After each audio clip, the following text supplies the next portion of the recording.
Hi everyone, it's Michelle. Welcome back to my channel and welcome to the June edition of Tea with Me. Most of the time when I'm making my monthly video blogs or vlogs about what's going on in my world, it's pretty quick. I do it the same day. I gather the things that are part of these episodes, my recommendations, maybe projects, whatever it is I'm going to talk about. I sit down, I record it, it's done.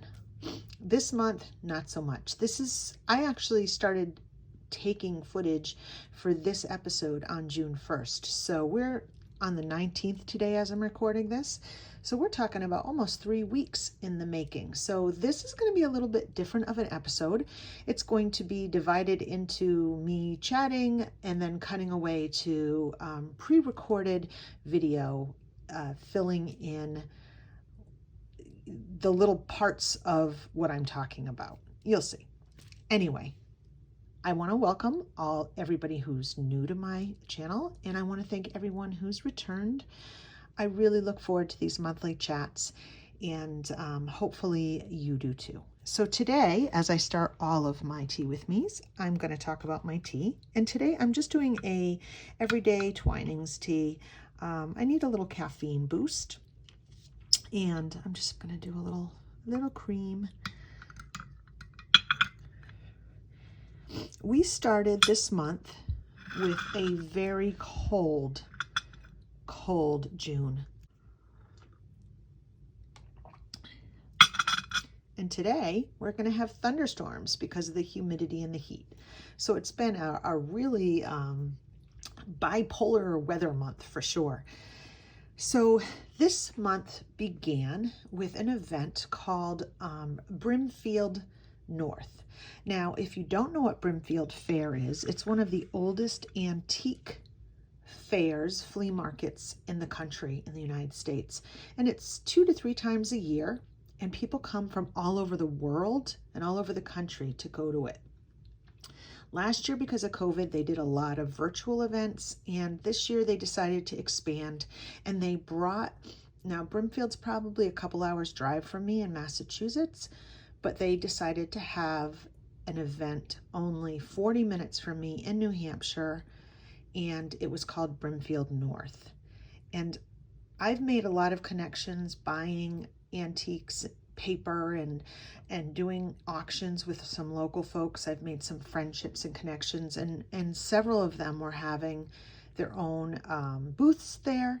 So I really wanted to go.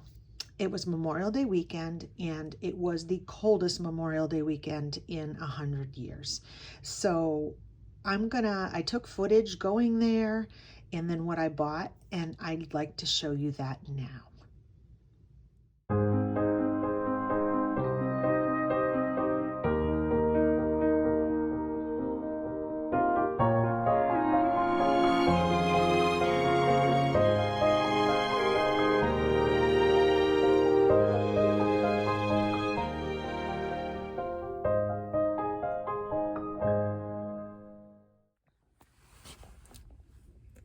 Hi guys, it's Michelle. Guess where I am? I'm somewhere really special. I'm at the Brimfield Fair. Not the real Brimfield Fair. That one is twice a year in Brimfield, Massachusetts, and I think it's been going for like 100 years. But I'm at a new one that they did in my home state of New Hampshire, and it's called Brimfield North. Now, if you're not familiar with the Brimfield Fair, it is the top antique flea market of the year in the United States, and it happens in Massachusetts every year, usually in the spring and in the fall. And this year they've decided to have one in a location up in New Hampshire, just about 45 minutes from where I live, and I'm going to go check it out. So I'm going to take you with me, and this should be fun. Now, it's only supposed to be in the 40s today, which is okay. My video keeps shutting off, so I'm just going to get out and walk around, and let's see what we can see. I have my rain hat and my mittens. Can you believe it? And let's go.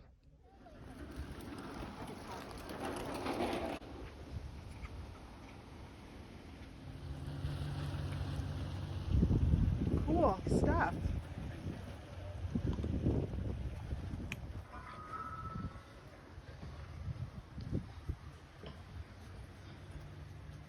cleaned out. Good problem to have. Good. Are you really? Oh yeah. That's awesome. I was afraid with the rain, maybe people weren't coming out. There was over 7,000 people here yesterday. It was insane. That's awesome. It was absolutely That's insane. awesome. So. These are so creepy cool. I saw a girl walking out with them and I was like, wow.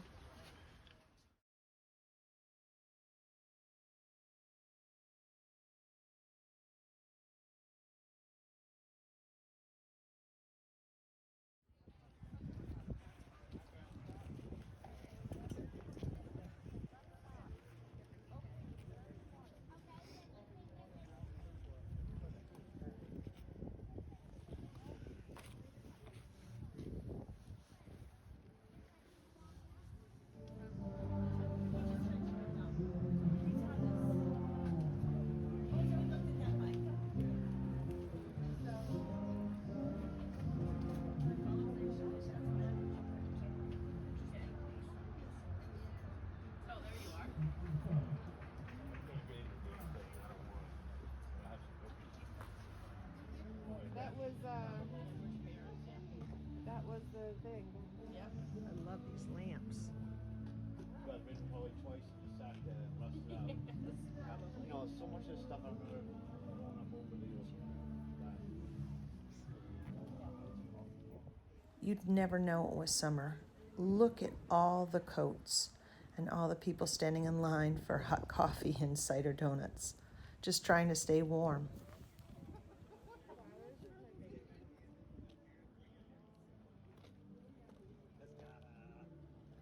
I think my favorite part of going to a thing like this is seeing beautiful pieces way beyond my price point, but just loving to see all their details, the textures. I love seeing how people decorate.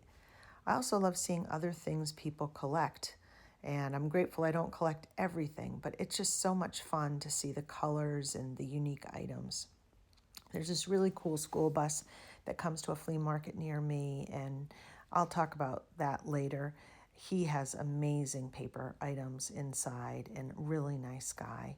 Tons of things from general stores like this shoelace display, Victorian items made by women a long time ago, and just creative ways people upcycled.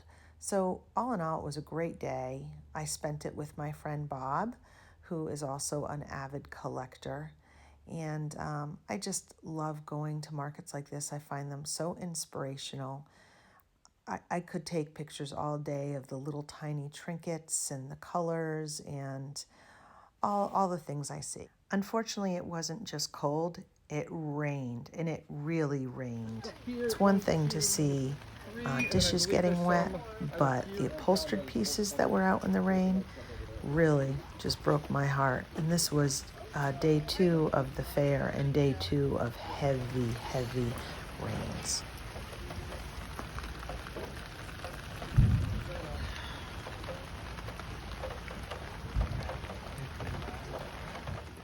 I love at these fairs how you can have a total 1970s vibe, all the way back to Victorian times. There's every kind of thing you can imagine. These were amazing. These were bridal buttons I'd never seen before. And yeah, this is a certain aesthetic. All right, guys, I did it. I wish I could have taken more video, but it was really hard to take video there. It was amazing, but it's so rainy, and I feel so bad for the sellers, especially sellers who had like these beautiful displays of paper. But I ended up with some cool things. Oh my gosh, I'm gonna have to walk through this puddle. Do you see this? This was completely full of vendors, and everybody is playing a mass exodus out of here right now. I bought some great paper. I'm trying to keep it dry until I can figure out where I'm getting out of here. And I'll show you soon. And then there I am, the lone car out in the field. The last one to go home from the party. That's me. So here are my treasures that I got yesterday at the Brimfield Fair North. So first, I got this little picture. I really loved the vintage frame and the flower work on it. I loved that it was birch trees with a little bird and a girl watching it. And I just thought it would be adorable on my gallery wall, which I'm really having fun making in my workspace. So I think this cost $5 and is really sweet, and I really love the whole nature vibe and the vintage vibe, so this will go on my wall. Then I have a little bit of a funny story. There's a gentleman, a young kid, who has this big school bus that he has filled with vintage paper goodies and other kind of weird goodies. And he comes to a flea market not too far from me, and he just has big like orange crates full of random paper. And a few weeks ago, I started going through the crate, and I found all sorts of little ticket stubs and little envelopes that had tickets in them, and I just started putting them all together. And it must have taken me 45 minutes to an hour to put every ticket that I could find in all of these crates together. And then I went up to him and I offered him a price, and I don't remember what I offered him because it was also with some other things. And he said, nope, I'd like to get a different price for it, which was just too high for me. These tickets are really cool and everything, but you can't really tell what they were for. It doesn't say the name of the, you know, the play or the movie or whatever. I mean, it has it written on the back, but it doesn't have it on the front. So it's mostly just seat numbers and different. It'd be great for collage, but it wasn't really worth anything. And I said that to him, and I said, you know, there's really not a lot of identifying marks on it. And he's like, well, I'd like this amount. So I was like, well, it's too high for me. But here, I just did all this work for you, and I handed it to him. And I wasn't upset or anything. I didn't really think much about it. I was bummed I didn't walk away with it, but I wasn't upset about it. And then he was at the event yesterday, and when I went on his bus, we got to talking, and I told him that I was the one who did the tickets. And believe it or not, that interchange really bothered him later on because he felt bad that I had done all this work, and he didn't really know why he wouldn't give it to me at that price. So he gave it to me for free. Isn't that like the sweetest thing you ever heard? And you know, it was really, when we go to these flea markets and we haggle back and forth, you never know what's in someone's head. And I always try to be respectful. And if it's just too much for me, then I just can't pay it. That's all. And I walk away from the transaction unless somebody's been super rude or anything. It doesn't bother me, but it really bothered him. And I just thought it was the sweetest thing that he thought about it. And he told me if I saw it in his bus still, I could have it. So it was still in there. So I guess it was coming home with me. And then he sold me some really good things, and he gave me great prices. This is just a town above me, and it's a little calendar book from 1948, and it has, you know, the bank that's, I think the building is still there, and all this neat little graph paper, and it's got just some cool things in it. And then I really liked this pad because on every page it had the, you know, it had the advertisement on the top. So I got that, and I thought that looked really cute and like ephemera kits. And then I got this beautiful lady who I just think is stunning. And I love her necklace. Just thought she was so pretty. And this woman who's a little bit more serious, but I loved her lace work and just thought she was just a really beautiful woman as well. And then he sold me this photo album, which is from, I'm going to put it on top of the box here so it's closer. It's from 1921, so it's 100 years old. And it's like a baby album. But the pictures to me seem very unique for that time period. I mean, there's some really beautiful pictures. Look how fun this one is. But there's some really beautiful pictures in here. But I just don't see like new mother photos like this. I thought it was just the sweetest. And there's pictures with the nurse. And even pictures, look at this. It's like all the gifts. How sweet is this? All the gifts that they got for the new baby. And then a picture of the new baby with it. And the dad, look how proud. Feeding the baby. I just don't see pictures like this of the family interacting at this. Well, first of all, people just didn't have cameras and photography. And that I saw, at least not the poorer folk, I guess. But to have this many photos of the beginning months, I thought was just so sweet. And I love the album, and I love this gentleman, this older gentleman. I thought I just think that's a spectacular image. So I can't wait to work with these. Look at this sweet picture. How sweet is that? I love this album. I can't wait to go through it. There's a lot of pictures from California. And then here's the baby as she grew. I think she's just precious. And I'm going to be scanning these and hopefully using these in the future for future projects. So that was an amazing find for me. And then the last thing I'm very excited about, I want to show you. So I'm doing new audio for this piece because I misidentify what this is. I believed it to be a salesman sample, as did the person who sold it to me.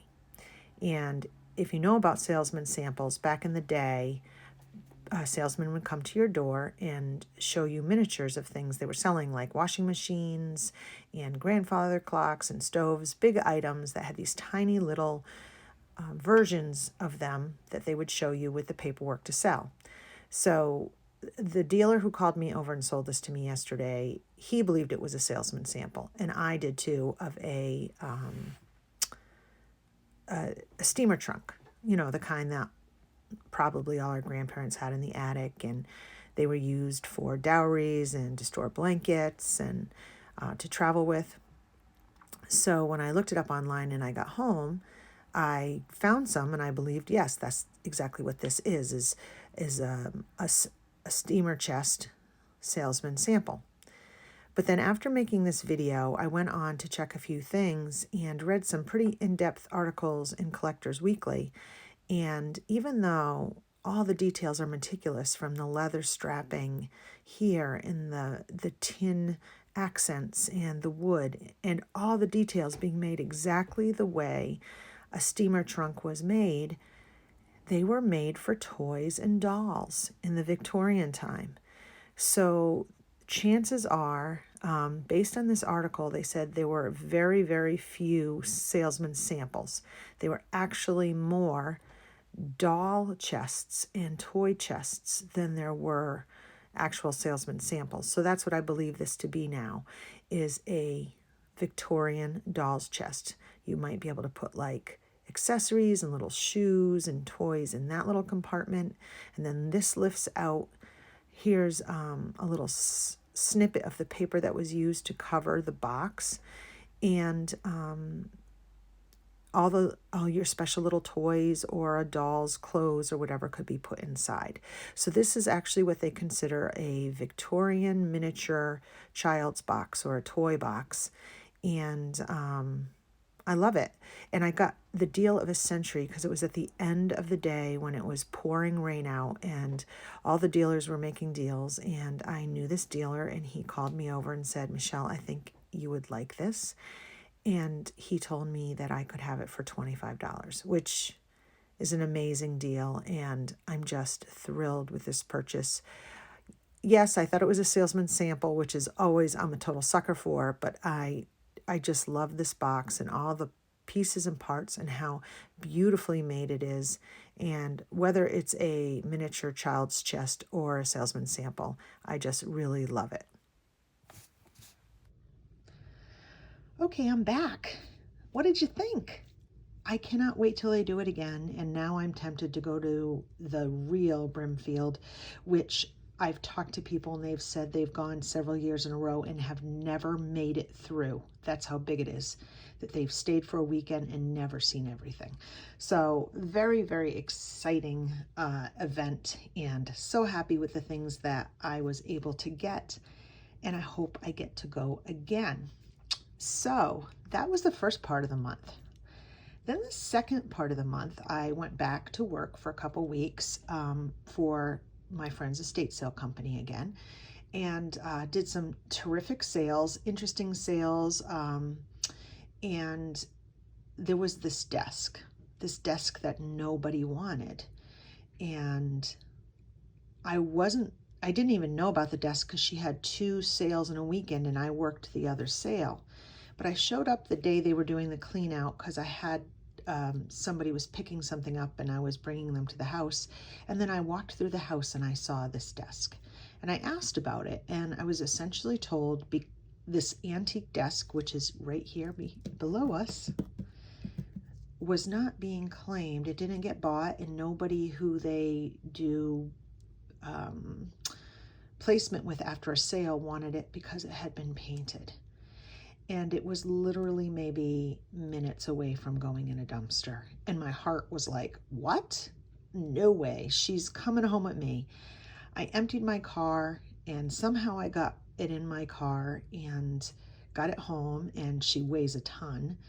And then she is now part of my workspace, and I took a lot of video about it and the move-in, and I'm gonna have a little tea, and I hope you will have a little tea and watch the story of my new desk. So guys, if you watched my story, you'll see that this week I found this old desk that was about to go in the dumpster, and I just couldn't let her get thrown away. She has like this bonded leather top, and I don't know if you can see the beautiful trim work she has everywhere. Apparently because she was painted, nobody wanted to buy her. And she has seen better days for sure, but I mean, she's got beautiful details. She's got gorgeous trim work. And, you know, the little original character pieces the old desks had, including this piece that comes out. Is she tatty? Yes. Is she chipped? Yes. Is she blue? Of course she is. But I think she's going to make a really beautiful and functional part of my workspace. So somehow I have to find space for her in here, in my messy, as you're going to see, I haven't cleaned it, in my messy, big, crowded workspace. And you're going to say, where the heck is she going to fit? Right there. That's a banquet table, a plastic banquet table. That's what I work on. And I'm going to attempt to get her in here. So let's see what happens. Okay, guys, it's about a week later, and my plan did not work.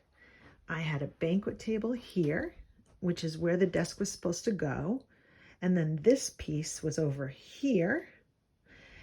And when I put it in, it fit, but it didn't work. Drawers couldn't open. There was a big area in the corner. I had to rethink everything over. So what I ended up doing was emptying a lot of stuff out of the room, which was so much work. And I moved my little English desk, which was over there, here, got rid of the banquet table, reorganized this corner here, and then made room for her here. And I love her. I love everything about her. So one of the things about this room, as much as I love having my workspace, is this is the only window, and it's not centered on the wall, it's in the corner. and it only gets morning light. So there's a lot of natural light issues in this room, and my little English desk was right here. So it was the only place that got natural light, and it was tiny. I couldn't really create on it, and I needed a surface that was really hard and durable, and I needed more organization over here. I needed to be able to work in front of this window. So I had just finished making my gallery wall around my English desk. So I had to move it a little bit, and I had to move a ton of stuff around. But it actually makes the room bigger because I have my desk here with the window, and then this corner, which as you can see is just chock full, my little English desk can close, and I have so much more floor space. And my sewing machine is over there now, and my printer is over here. So let me just show you a little bit more about the desk that I love. So it's got that bonded leather top that's seen lots and lots of wear, but I love it. I love the wear. I love the color. And I have decided, ooh, a little piece of tape there. Let's take that off. I have like room for all of my stuff I go to right here at my fingertips. The drawers open so nice.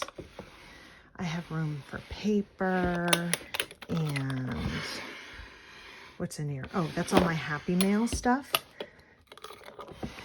and tools, and a lot of my punches and hole punches, my vellum, things that were kind of stowed away before are now at my fingertips. I have a big area here for all of my punches, my cutting tools. Okay, this one's funny. I have a scrap paper drawer. So now I'm just going to put all my scraps in here, and then when it gets full, I'll do some kind of scrap busting project. And what do I have up here? Oh, stickers and stamps.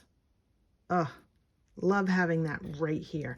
So when I'm working, I can just turn and I have things at my fingertips. And then, look at this. This piece comes out. So I can disconnect my computer, put it down here, work there, and put my scanner up here, and I can do all my scanning. And then I have all of this workspace to make projects on. So I'm so thrilled with this new addition to my craft space, and I'm really glad that no one wanted her, because I ended up with her, and I'm so grateful. So here she is. She's right under here. I'm so happy with her. Oops.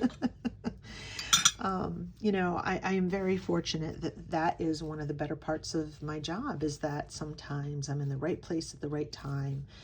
And I think when people are doing downsizing and they're doing estate sales and they're ready to release things, they want their things to be placed, even if they don't get purchased. And I have to believe that the owner of this desk would be very pleased to know that I have her, love her, and will take good care of her.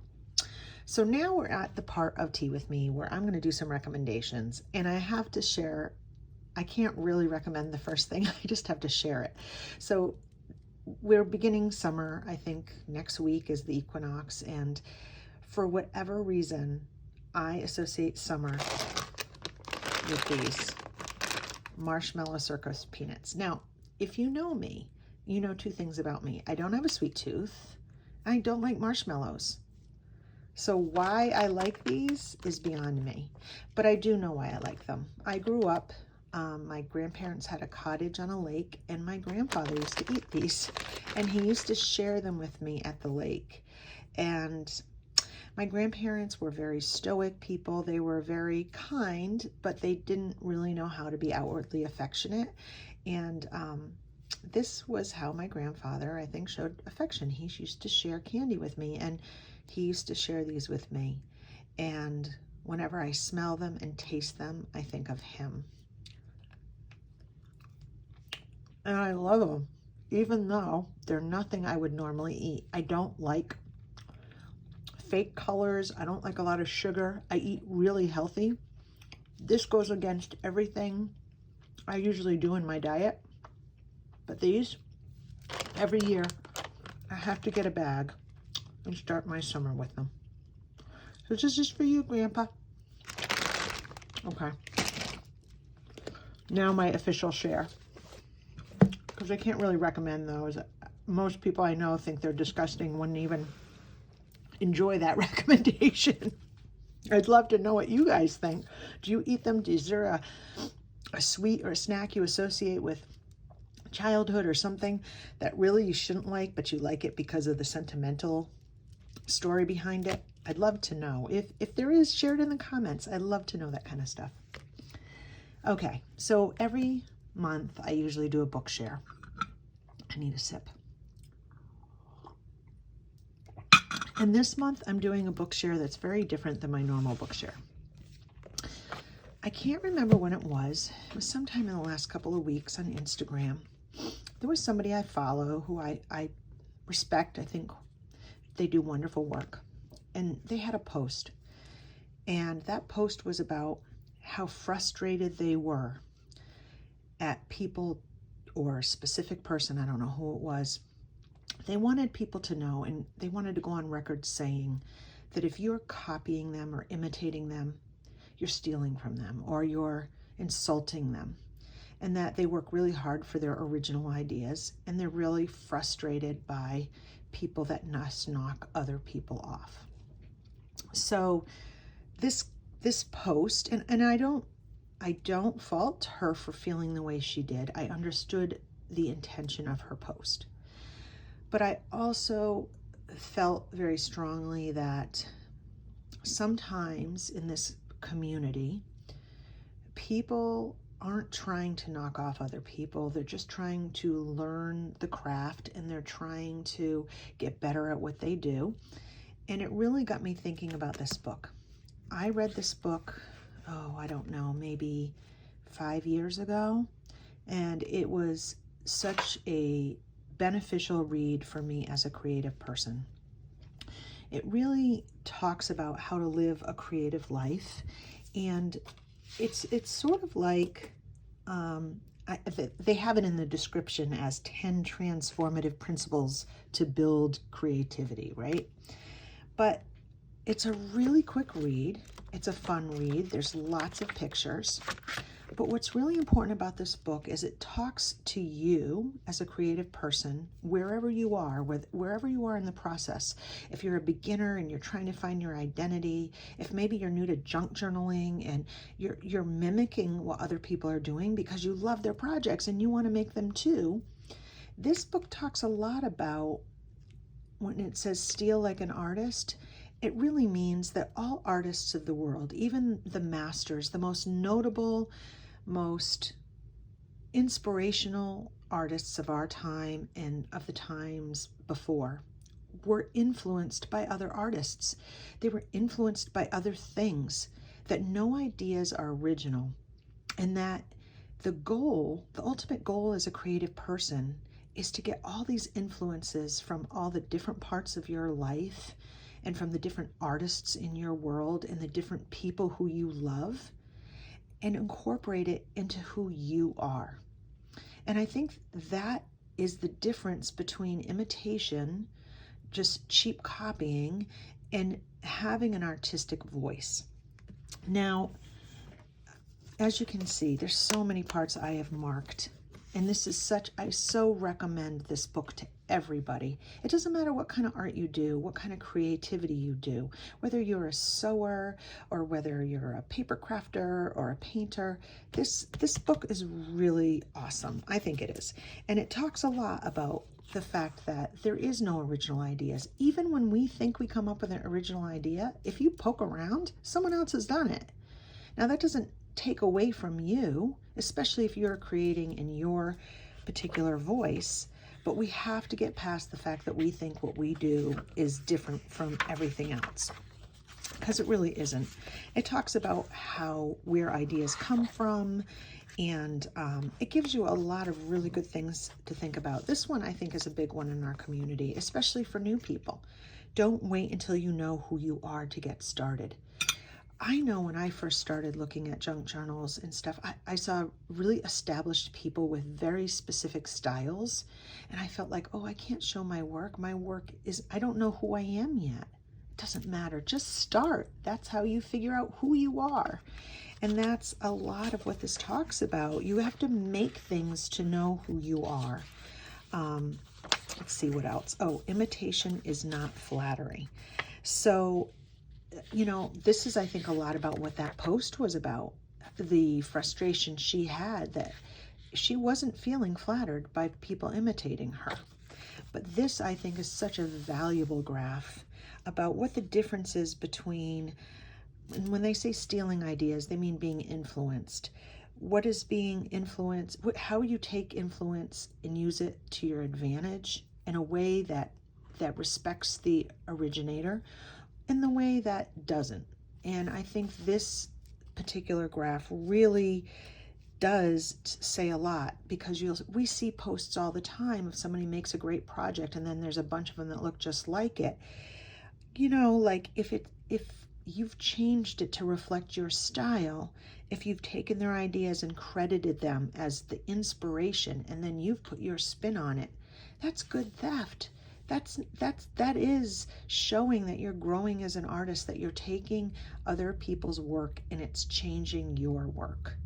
But if you're just figuring out from a tutorial exactly how somebody did it and copying it, that's fine if you're learning or if you're just making it for yourself. But if you're turning around and just like spitting that out and selling it, I think that's where they're saying it, you know, it's bad theft. I really do feel like inspiration from other places is very important to all our growth.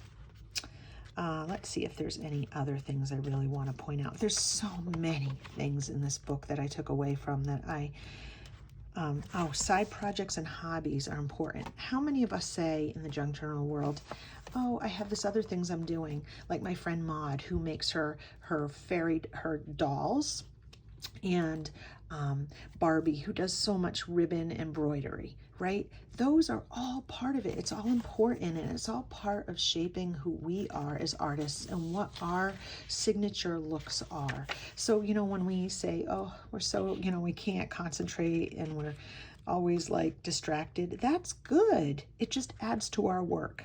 Sharing it with people. I can't say enough about this book and what it has done for me, to give me courage, to give me an outlook of how to look at someone's work and then want it to be my own version. How to grow my voice and how to make something that is original to me, even if the ideas aren't original. And even people that are making beautiful things right now that seem original, they were influenced from somewhere else, or even if they came up with it themselves, it probably has been done before. It doesn't take away at all from the finished project if it's your voice. I can't recommend this book enough. Brand new, it's $10. You can get it used cheaper than that, and I really feel like it's worth its weight. It's a quick read. It's a book you'll go back to time and time again, and it's like a creative pep talk. The second book is the second one to this one. I don't like it as much, but it's worth having. Let's just put it that way, especially if you want to, if your artwork is just for you and you're not going to make a business about it and you're not trying to promote it in a way that brings you anything other than joy, stick with this. But if you want to then take it to the next step and talk more about business, this book is, there's some value to this book as well. I don't think it's as good as this one, but I think they're both good. So there are my recommendations for my month. So last thing I want to talk about before I go, and I'm just going to make this really quick because I don't want to promote myself too much in this video. That's not what this is about. I just want to let you know that I just released my third fan kit. It's called Fantastic Fans, and I've used this kit to make a folio that I'm going to be giving away. And I'm going to be giving this away to a somebody who, I'm going to be having the contest on Instagram, and I'll pick 2 winners. I'll pick an American winner to get the physical piece because I can't afford to mail it internationally. And I'll pick an international winner to get the 3 kits that I have in my Etsy shop. And right now the post is on my Instagram, and you can enter there. If you don't have Instagram, you can find the video that goes along with this on YouTube, and I'll allow you to enter there as well. So I hope you will check that video out and check out the kits. I also wanted to show you a quick little idea project that you can do with this kit if you're not necessarily someone who thinks they're going to do a junk journal out of it, or maybe you're just looking for some fun decor. I wanted to show you, you can also use digital kits to enhance your gallery wall or your decor. I took the fan that was the cherub fan, and I reduced it to really tiny, printed it out, fussy cut it, and then made it into something I could add to my gallery wall. So here it is. I took the pieces, reduced them down greatly. This is just a 5x7 frame. I don't have the glass in right now because I wanted to show you how you can see the overlap, and it's a little 3D. And it's going to make a perfect little cute addition to my Victorian decor. So now the glass is in, and I will be hanging it up on my gallery wall, and it will fit in perfectly. It's just a fun little project that takes no time at all, and a 5x7 frame and a piece of black construction paper. We love easy projects like that. And that's it. That's June. I had so much more to say, but I try to keep these videos to a half an hour, and I know this one's way over. So I'm just gonna hold some of the things that I wanted to share till July, and I'm gonna wish you a very, very happy June. And since it is June, which is Gay Pride Month, I just want to take a moment to send all my love and support out to my friends, my family, and my viewers and subscribers in the LGBTQ community. I am a friend, I'm an ally. I think it's wonderful that everybody should have the ability to express their own individuality and love who they want to love. So that's it. I will see you guys in July. Be safe, be well, and see you soon.